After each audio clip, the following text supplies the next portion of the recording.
Earnhardt Jr. won his first race this season at Michigan back in June. There have been 11 different winners in the last 11 August races at Michigan. 5 Michigan Sprint Cup races have been settled by a last lap pass. Folks, that's how good it gets in the Irish Hills. We'll be there next Sunday.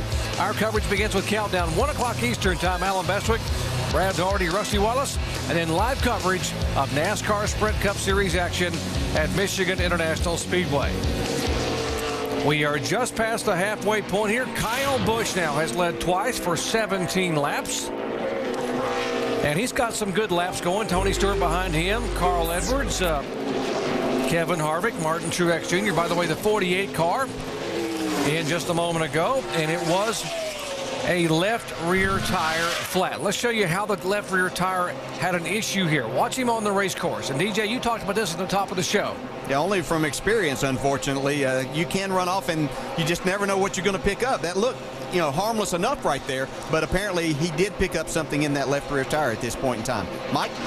Yeah, DJ, when we saw a shot of the tires as soon as they came off the car, it certainly looked like they were all inflated, but upon further examination, looking at that left rear, there was a very small little cut, maybe about a half an inch long, that gouged into that tire, which led to that problem right there, and we'll have to wait and see if Jimmy can recover from this. What's our strategy now? Kind of working on it, fellas. Really don't think I have one. Strategy is pass as many cars as you can. Whoa, watch out, Sam. Sam Hornish is off the racetrack.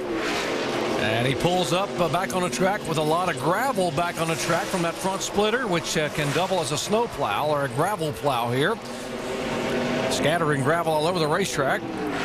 Sam had gained a bunch of positions at the drop of the green flag. Watch him here come out of turn 10. It's in there too hot.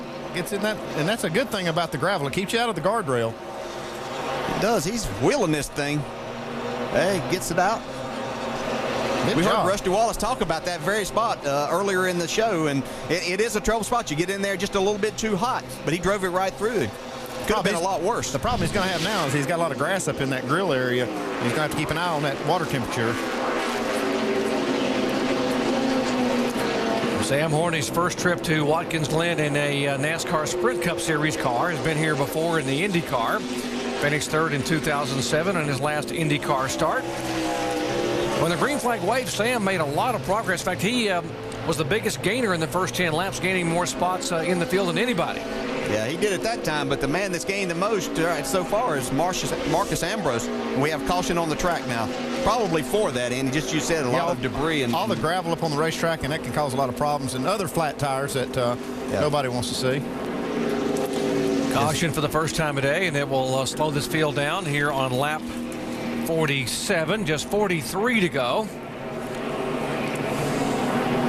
Kyle Busch is the leader, but we started to say a moment ago, the car that everyone's going to keep an eye on is Marcus Ambrose, the Australian driver, who pulled off the upset of sorts yesterday here in the NASCAR Nationwide Series. We'll update how good Marcus is and where he is coming the field when we come back to Watkins Glen International in just a moment.